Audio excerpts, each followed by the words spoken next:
Hello મિત્રો, તો આ છે ધોરણ 12 સામાન્ય પ્રવાહ અને આંકડાશાસ્ત્ર, બરાબર ને, એકમ કસોટી 3 પ્રશ્ન બેંક જે તમારે સપ્ટેમ્બરમાં લેવાની છે.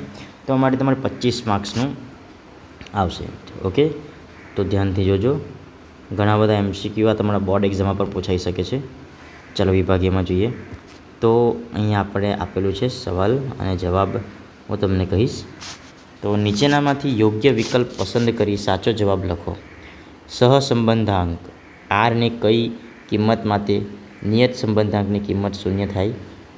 તો શૂન્ય જવાબ આવશે. બરાબર.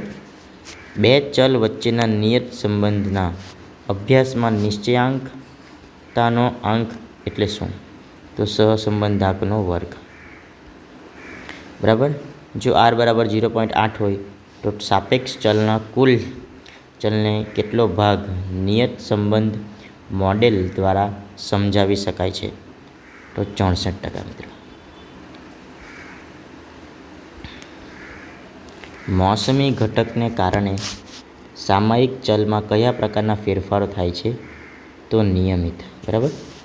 હડતાલને કારણે કોઈ એક કંપનીના ઉત્પાદનમાં થયેલો ઘટાડો કઈક વધઘટ દર્શાવે છે? તો યાદચ્છિક. સામયિક શ્રેણીના કયા ઘટકનું અનુમાન મેળવવું અશક્ય હોય છે? તો યાદચ્છિક ઘટક. બરાબર. પ્રશ્ન નંબર 7. નીચેનામાંથી કયા ફેરફારો મોસમી ઘટકની અસર છે? તો શાળાના વેકેશન દરમિયાન વધતી, બરાબર, પર્યટકોની સંખ્યા. સુરેખ વલણ શોધવા માટે સુરેખ સમીકરણનું અન્વયોજન કરવાની રીતનું નામ જણાવો. તો ન્યૂનતમ વર્ગોની રીત.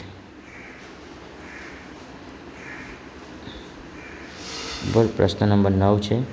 જાન્યુઆરી 2016 થી ડિસેમ્બર 2016 સુધીની સામયિક શ્રેણીમાં મેળવેલ વલણનું સમીકરણ. બરાબર. તો અહીંયા આવશે 36.1. વલણ શોધવાની કઈ રીત ટૂંકા ગાળામાં પુનરાવર્તન પામતી વધઘટનો અસર સૌથી વધુ? તો આન્સર ચલિત સરેરાશની રીત. બરાબર. નેક્સ્ટ. હવે અહીંયા આપણે જોઈએ. બરાબર. અહીંયા આપણે આપેલું છે, જો વાયની એક્સ પરની નિયત સંબંધ રેખા આ પ્રમાણે તો તેની કિંમત કેટલી થાય? તો y12 બરાબર 15 જવાબ આવશે. બરાબર. અને અહીંયા નિયત સંબંધાંક શેના પરિવર્તનથી સ્વતંત્ર નથી? તો નિયત સંબંધક માપ પરિવર્તનથી સ્વતંત્ર નથી. માપ પરિવર્તન આવશે. બરાબર. ચાલો આગળ જોઈએ. મિત્રો, આ બધા તમે સવાલ જોઈ લેજો. તે પ્રમાણે જેટલા જવાબ અહીં લખી શકાય તે હું લખ્યો છે. સામાજિક શ્રેણીનો નિરપેક્ષ ચલ જણાવો. તો નિરપેક્ષ ચલ t આવશે. બરાબર ને. ઓકે મિત્રો, તો આ પ્રમાણે વિભાગ સીમાં તમે જોઈ લેજો કયા પ્રકારના પ્રશ્ન આવી શકે છે. બરાબર. આ વિભાગ સી છે અને આ બધા જના સવાલના કુલ 2 ગુણ છે. તો આમાંથી કોઈ પણ પૂછાઈ શકે છે અને બહારના પર પૂછી શકે. આટલા તો ઇમ્પોર્ટન્ટ છે બોર્ડ એક્ઝામ માટે પણ. આ વિભાગ ડીમાં જેના દરેક ગુણ 3 છે. બરાબર.